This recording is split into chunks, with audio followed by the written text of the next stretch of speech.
안녕하세요. EPDTV의 EPD입니다. 금일 암호화폐 관련된 뉴스를 전달해 드리겠습니다. 한양대학교의 하준경 교수가 김수현 혁신성장 퀴즈고 홍남기 소득주도 성장을 맡아야 한다는 글을 썼는데요. 문재인 대통령이 금일 경제부총리 겸 기획재정부 장관에 홍남기 국무조정실장을 내정하고 청와대 정책실장에는 김수현 사회수석을 임명한 데 대해서 일관된 경제정책을 펴겠다는 의지라고 평가를 했습니다. 제가 이틀 전에 장하성 정책실장하고 김동연 경제부총리의 교체를 이야기를 해드렸는데, 현실적으로 이 홍남기 국무조정실장은 정통 관료 출신으로서 이명박 정부 때부터 계속 공직을 갖다 수행을 해왔고, 이제 현 정부에서는 국무조정실장으로 이낙연 국무총리의 굉장히 큰 지지를 받았다고 합니다. 그리고 정책실장에는 그동안 언급된 대로 김수현 사회수석이 승진 임명이 됐는데, 결국에는 기존의 정책을 계속 이어나간다. 야당의 두 전임자에 대한 교체 압력에 굴복한 게 아니라 문재인 정부 1기에 총사령탑, 경제 및 정책의 총사령탑의 교체를 통해서 계속 이어나간다는 그런 측면으로 보고 있고, 여기서 얘기하는 정책실장이 혁신성장 중심에 서고 부총리가 소득 주도 성장을 추진하는 구도가 만들어져야지 경제정책이 제대로 작동이 될 수 있다는 그런 의견을 냈다고 합니다.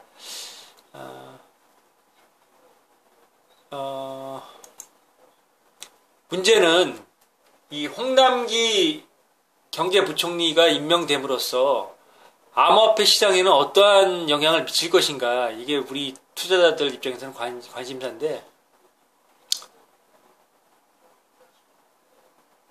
암호화폐 업계에서는 긍정신호로 받아들이는 분위기가 좀 있다고 합니다.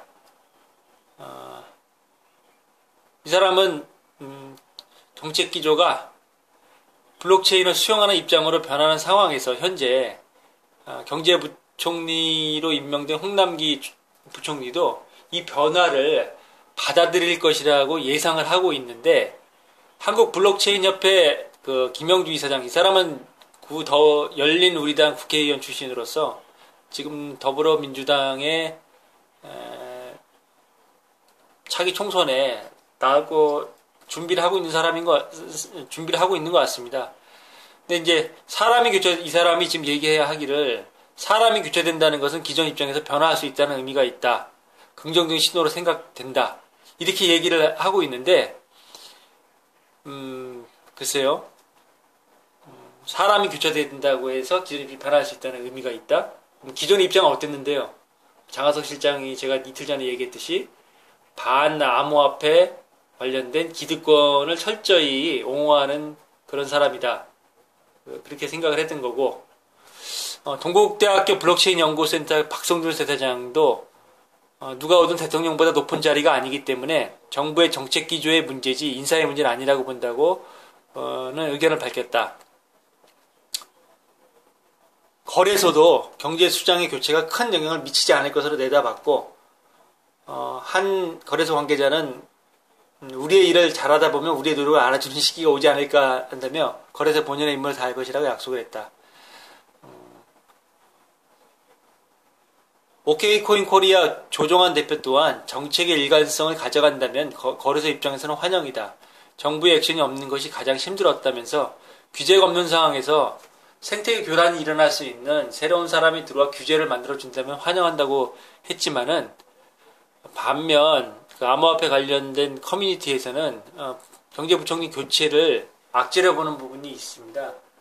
그의 과거 발언 때문인데, 이 사람은 과거 암호화폐가 1년 전에 폭등하면서 투자 열풍이 불자 비정상적인 투기를 더 이상 방치할 수 없다면서 거래소 폐쇄를 포함한 모든 수단을 열어놓고 검토하겠다고 말한 적이 있으며, 지난 2월에도 암호화폐와 블록체인의 연관성은 인정했으나 암호화폐에 대해서 부정적인 발언을 하기도 했는데,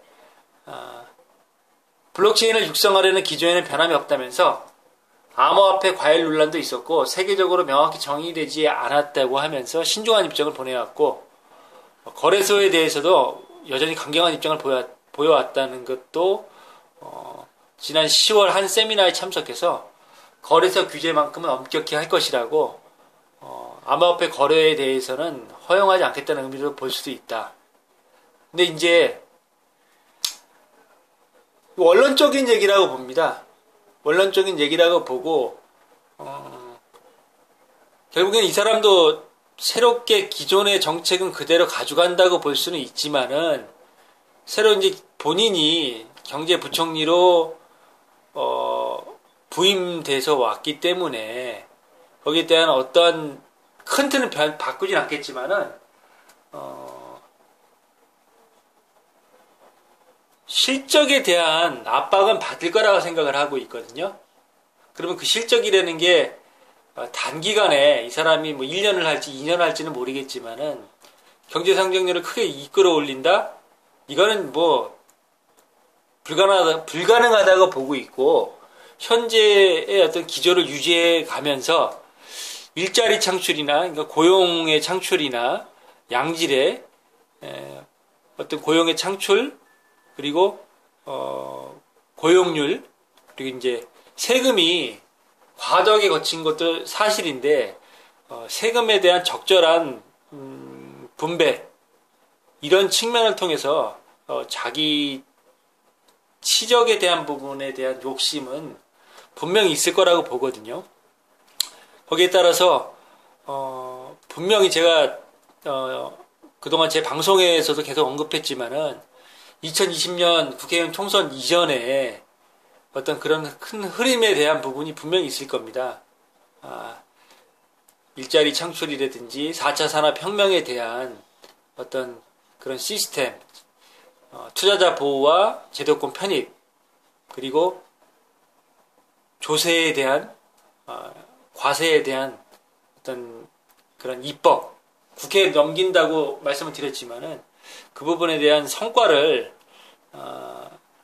기대해 볼 수 있지 않겠는가 생각하면서, 한편으로는 암호화폐 시장이 우리 이 주식 시장이나 기타 투자 시장, 부동산은 물론이고 기타 투자 시장에서 차지하는 포션 자체가 워낙 작고, 여기 시장 참여자들 자체도 굉장히 극소수의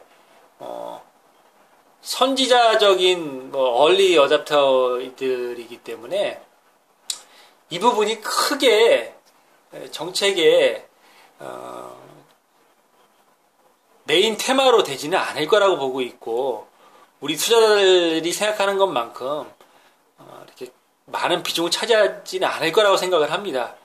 결국에는 미국 시장, 그리고 이제 세계 시장의 각국 정부들이, 주요 국가들의 각국 정부들이 어떻게 시장을 투자자 보호 정책과 세금, 과세에 대한 부분이 제도권에 편입이 되는지 입법화 되는지에 대한 큰 흐름에 따라갈 것이라고 보고 있고요.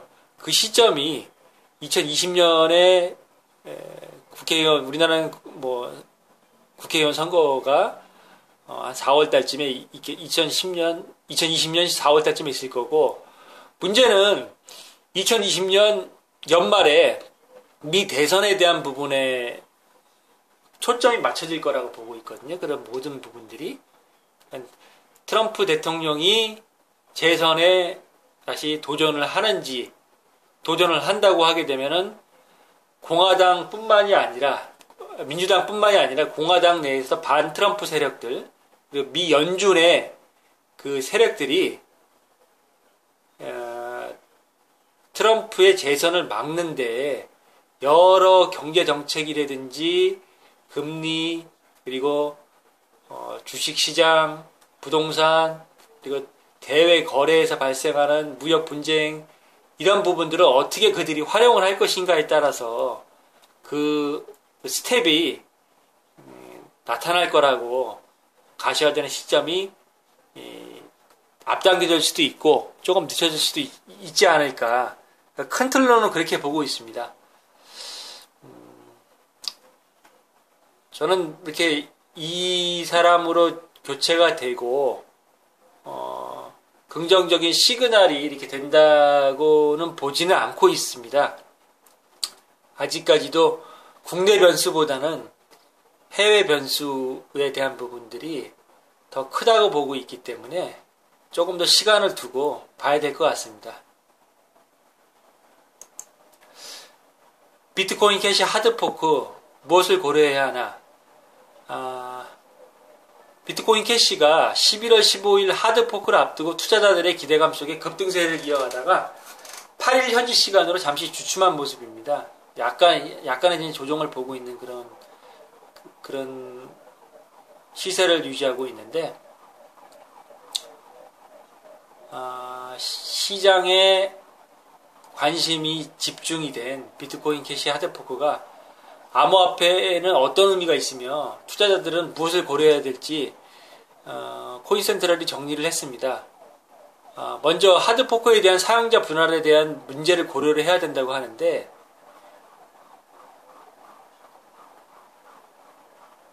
이 암호화폐 프로젝트의 궁극적인 성공 여부를 결정하는 것은 그것을 사용하는 사람의 머리 숫자라고 할 수가 있거든요. 근데 비트코인에서 갈려져 나온 비트코인 캐시의 하드포크는 또 한 번의 사용자 분할로 이어질 수밖에 없습니다. 비트코인에서만 거의 100개에 달하는 포킹이 이루어진 것을 감안한다고 그러면은 포킹이 비트코인과 경쟁할 수 있는 효과적인 수단이 아니라는 분석도 분명히 있는 것도 사실입니다. 중요한 것은 투자자로서 하드포크의 참여 여부를 선택하는 것인데, 이 또한 굉장히 쉬운 결정이 아니거든요. 왜냐하면은 비트코인 캐시 보유자는 하드포크를 지원하는 거래소를 통해 자신이 보유한 양만큼의 포크된 비트코인 캐시를 받게 되는데,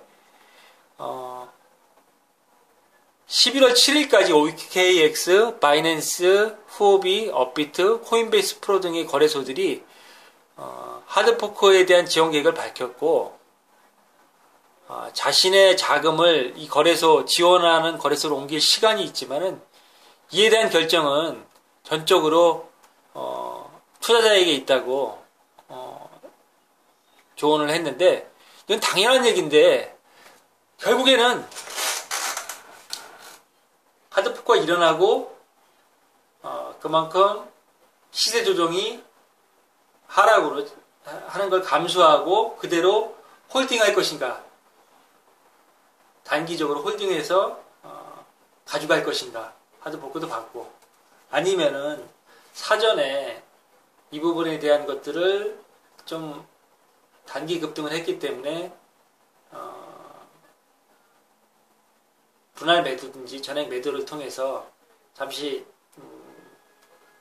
하드포크 이후에 조정이 더 진행됐을 때 재진입을 한다든지, 이 부분에 대한 것들은 전적으로 투자자의 몫이기 때문에 과거의 경험치를 바로 적용하기에는 쉽지 않은 부분이 분명히 있는 게 사실입니다.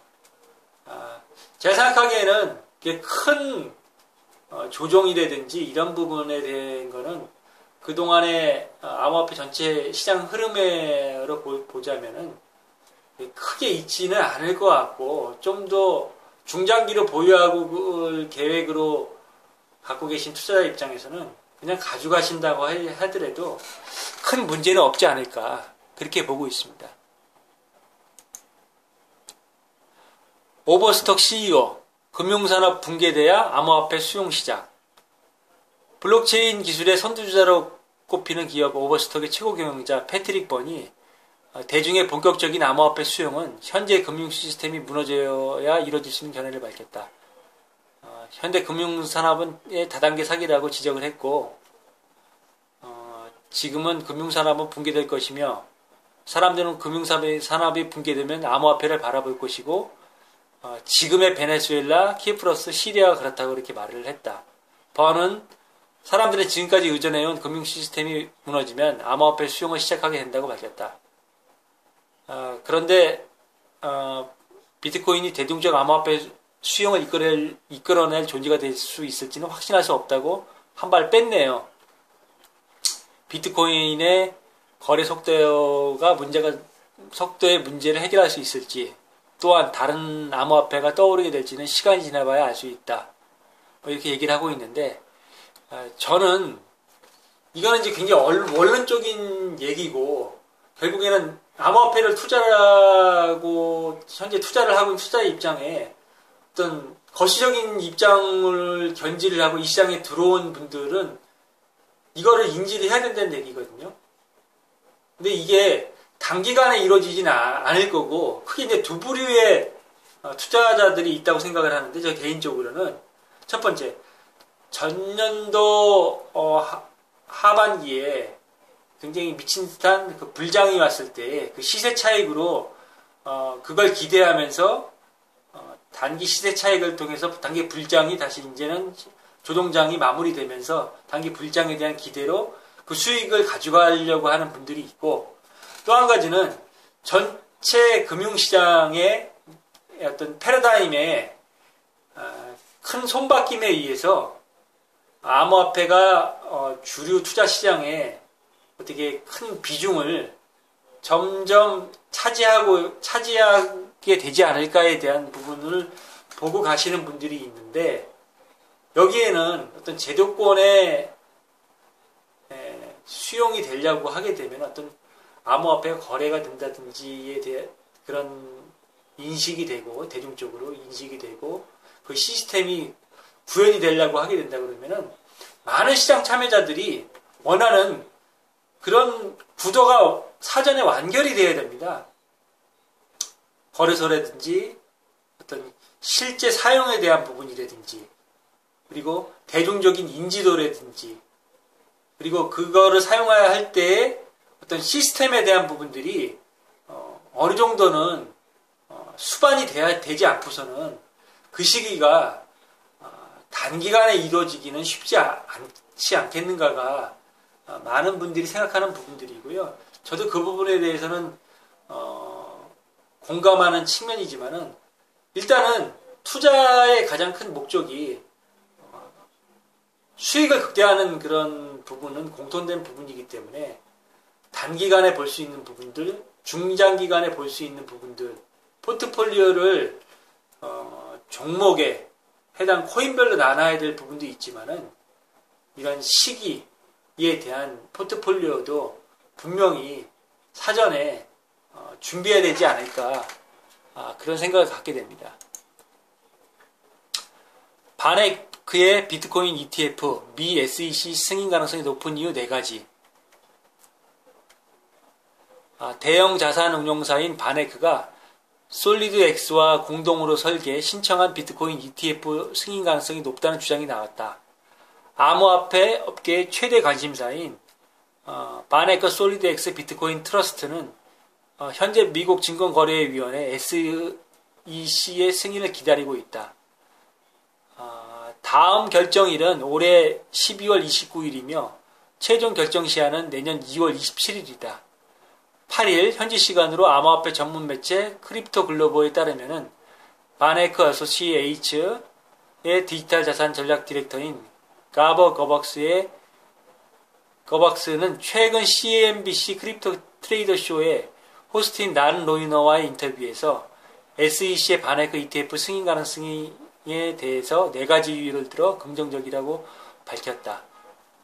우선 바네크의 자산 클래스의 올바른 시장 구조를 구축해낸 역사를 꼽았는데, 거박스의 말에 따르면은 1955년 설립자인 존 바네크가 미국 최초의 국제 주식 뮤추얼 펀드를, 또 68년에는 금 투자 펀드를 설립했고, 이후 바네크는 60년간 투자 상품을 활용하기 위해 시장 구조와 펀드를 구축해 왔다.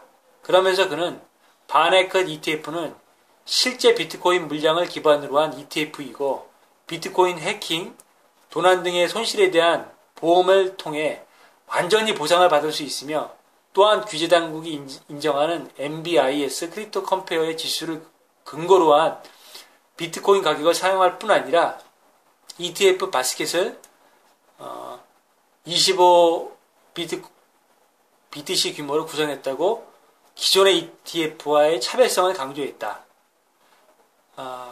끝으로 가버 거벅스는 바네크는 규제당국과 60년 이상의 관계를 맺어왔으며 현재도 정기적으로 대화를 나누고 있다면서 SEC는 시장 참여자들과 개선 사항 및 제안에 대해 논의할 준비가 되어 있다고 전했다. 그는 지금 현재 코인베이스를 비롯한 글로벌 암호화폐 거래소들이 회색지대에서 운영되고 있고 규제당국은 혁신을 억누르지 않으면서 자본시장이 닫히지 않게 유지되기를 원하기 때문에 규제에 대해서 적극적이지 않다면서 바네크 ETF는 혁신을 억누르지 않는 동시에 디지털 자산 공간에 어느 정도 규제를 가져다 주면서 이 문제를 해결했다고 주장을 했다. 좋은 얘기인데요. 이 부분은 바네크가 ETF 승인 가능성이 높은 이유에 대해서 열거하는 거에 대한 어떤 그런 부분으로 시장 참여자들에게 어떤 그런 메시지를 주는 거라 생각을 하고 있고 여기에서 시간이 지금 많이 있거든요. 내년 2월 말까지. 그래서 그 기간 동안에는 한 최장 한 3개월 반 이상이 남아있기 때문에 시장 상황이 워낙 능동적으로 급속도로 변하기 때문에 좀 시간을 두고 지켜보는 게 좋을 것 같고요. 긍정적인 시그널이라고 자꾸 이제 시장 상황에서 얘기를 하고 있는 거에 대해서는 괜찮게 보고 있습니다.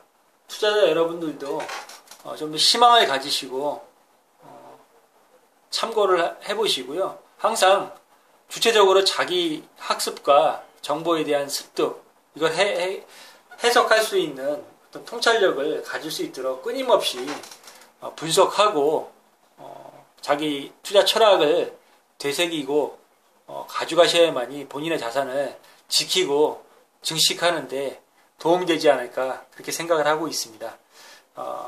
오늘 방송이 여러분의 투자 생활에 도움이 되셨다고 그러면은 구독 알림종, 좋아요 그리고 공유를 다시 한번 부탁드리겠습니다. 감사합니다.